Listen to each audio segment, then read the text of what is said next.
আর 4/2/2025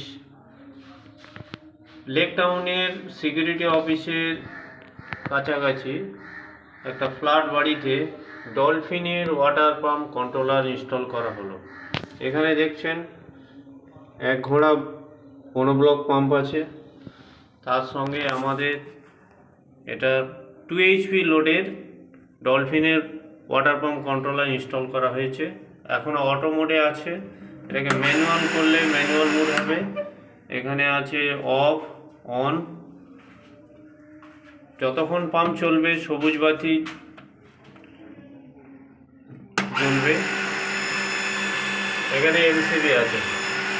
ডলফিনের water pump controller আজ 4 ফেব্রুয়ারি 2025 lake টাউনের কাছাকাছি একটা ফ্ল্যাট বাড়িতে ইনস্টল করা হলো। Thank you.